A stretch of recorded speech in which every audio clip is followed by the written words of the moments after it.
Ito po ay aming sinimulan, kaya po namin pinag-usapan yung imahe na tinatawag, yung ganda at kagwapuhan ng artista. Pinagtatalunan po kasi ngayon ng ating mga kababayan kung bakit kailangang ipakita ni Kris Aquino ang kanyang itsura ngayong siya ay may sakit.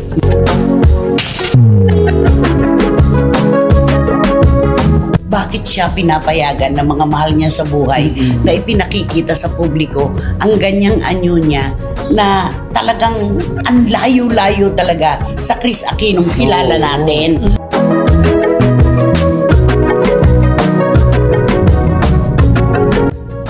Queen of all media na si Kris Aquino, walang takot na ibinandira sa publiko ang kalunos-lunos na kalagayan. Kung bago lang kayo dito sa aking YouTube channel, huwag kalimutan mag-subscribe at pindutin nyo na rin ang notification bell para ma-notify kayo sa ating susunod na video. Maraming salamat.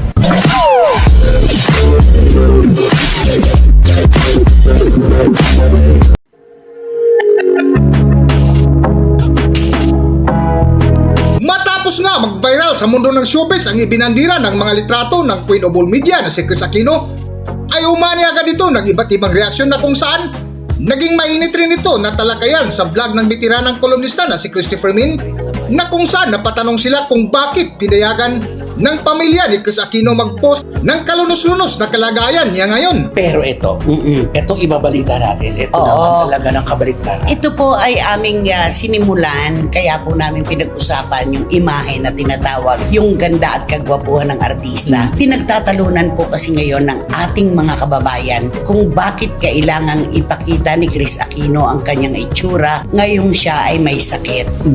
Anong komento mo, Romel? Ako nagtataka ako, lagi ko sinasabi, bakit kaya pumapayag siya na pinapakita na hindi yung Dating Kris Aquino na nakikita natin. nagadyosa, pabulosa, kabaliktaran. Bakit kaya? Samantalang tayo na, ordinary, pag nagpipicture tayo, pag pangit, ayaw natin magre-retake tayo. Oo. Pero siya talaga, kung ano pa yung pinaka-worst, yun talaga ang pinapost niya. Ikaw, Wendell, ano napapansin mo? Naku, nung una ko makita yung picture na yun, lalo na yung payat na payat siya, na ipinapakita. Sabi ko, bakit ganito si Kris? Bakit di pinapakita yung mga ganito? Napag-iisang tabi niya yan, no? Para siyempre, humingi siya ng dasal sa mga tao. Alam na ng mga tao yun. Totoo yun. Yung dasal naman ay kusa po nating ibinibigay sa kanya. At yun nga po, mga kachika, ang pinagdududahan ng marami ngayon tungkol dun sa kung ano ang tunay na dahilan kung bakit inalalabas yung mga retrato na yan ni Kris Aquino. Motibo. Oo, meron silang sinasabing motibo, yung pagpapaawa, nanghihingi ng simpatya. Alam mo, kahit wala naman itong mga retrato niyang ito, kahit hindi niya ilabas, nung una siyang makiusap ng panalangin para sa ikahahaba ng kanyang buhay at paggaling niya, kusa namang nagbigay ang publiko, di ba? Oo, sabay-sabay na nalangin ng mga Pilipino. Oo. Kaya nga nakakagulat lang, kaya hindi natatapos yung mga ganitong post niya na parang nakakabahala na, di ba? Siya na rin nagsabi na minsan ayaw niya na magkwento kasi naano na siya sa mga kababayan natin. Pero bakit tuloy-tuloy pa rin ang paglabas Yun ng na. mga retrato niya? Lalong-lalo na po itong pinakahuli, yung hawak siya ni Bimbi, yung nakatayo siya, na parang nakapikit siya, na parang inaalalayan siyang ganyan, na ang binti po niya talaga ay parang balat na lang po talaga ang kadikit ng buto. Masyado po talagang hindi si Kris Aquino ang nakikita natin doon. Bukod dyan, yung iba pa niya mga retrato nung nakaraan. Tama yung tanong mo, bakit siya pinapayagan ng mga mahal niya sa buhay na ipinakikita sa publiko ang ganyang anyo niya na talagang ang layo-layo talaga sa Kris Aquino kilala natin.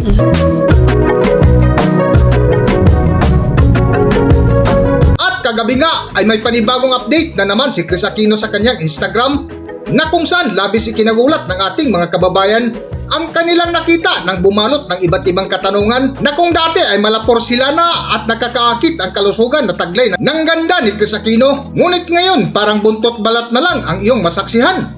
Para sa buong kwento, narito ating panoorin ang video.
ating video at kung nagustuhan nyo, huwag kalimutan mag-subscribe at pindutin nyo na rin ang notification bell para ma-notify kayo sa ating susunod na video. Maraming salamat!